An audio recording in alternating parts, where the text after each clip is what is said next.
Rojava'da son durum nedir, senden dinleyelim. Kobane'deki kuşatma devam ediyor 16 gündür.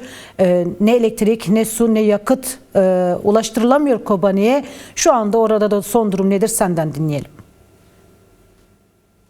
Aslında bu gerçekleştirilen anlaşmayla büyük oranda ateşkes sağlanmış durumda. Ciddi bir çatışmadan şu an için söz edemeyiz ama zaman zaman işte bu DAEŞ hücre yapılarının provokasyonları devam ediyor. Bunlar da işte operasyonla gerçekleştirilen operasyonlarla etkisiz hale getiriliyor ve başarıya ulaşmaları engelleniyor.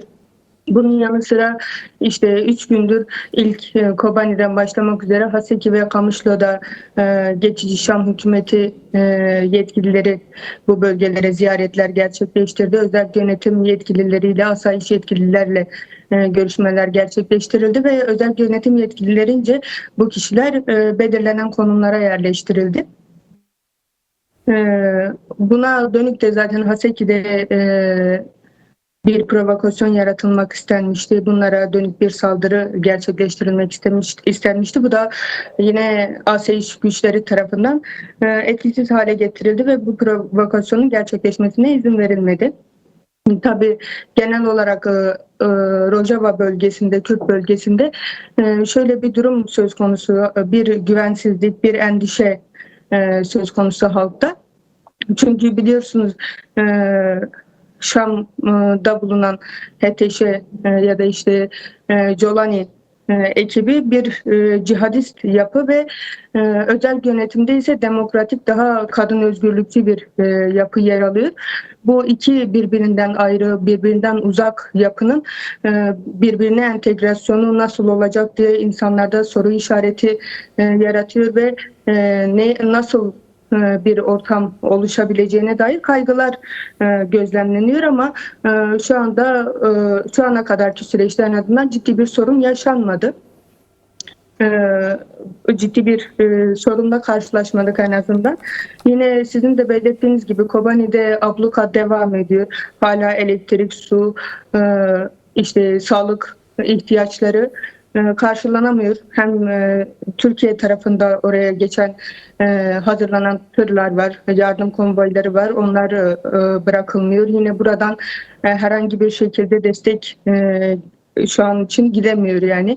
Bu entegrasyon ya da işte bu görüşmelerin tamamlanması gerekiyor belki de bu şeyi aşabilmek için ama o Kobani çevresindeki cephelerdeki savaşların durması, ateşkesin biraz sağlanmış olması Kobani'ye, o cephe hatlarındaki köylülerin, Kobani tarafına geçen köylülerin tekrar yerlerine geçmesini sağladı. Hakeza Haseki'den Kamışlı'ya dönük bir göç dalgası vardı. Onlar da yine yavaş yavaş kendi yerlerine, kendi evlerine dönüşler sağlıyorlar.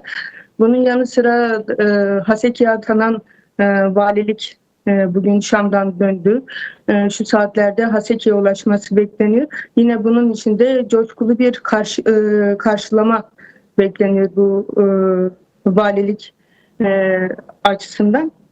Bunun yanı sıra genel olarak Kamışlı'dayız. Biz Kamışlı'da ve Haseki'de, yine Kobani'de de Derik'te de şu durum var. Herkes böyle bir seferberlik ruhu hala korunuyor. Herkes alanlarda nöbetlerini gerçekleştiriyorlar.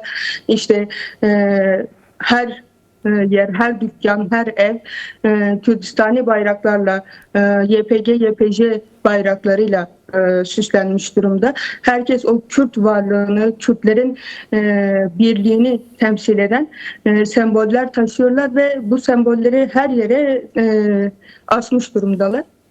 Güçlü bir birlik ve beraberlik ruhu gözlemleniyor en azından bizim gördüğümüz kadarıyla ve Kürtler tamamen hani burada artık ne parti ne siyasi görüşü, herhangi bir bir oluşumdan ziyade Kürtlük üzerinden bir birlik sağlanmış durumda ve herkes bunun coşkusunu yaşıyor yani. Tamam, kaygılar var ama herkes aynı zamanda kendini koruma ve seferberlik ruhunu da yaşatmaya devam ediyorlar. Hakeza kadınlar da yine kadın özgürlükçü çizgisini koruyarak her gün alanlarda eylemler, etkinlikler de düzenliyorlar. Genel olarak durum budur. Dediğimiz gibi genel olarak öyle ciddi bir sorun ya da bir problemle karşılaşılmadı en azından bu gelen heyetlerin görüşmelerinde.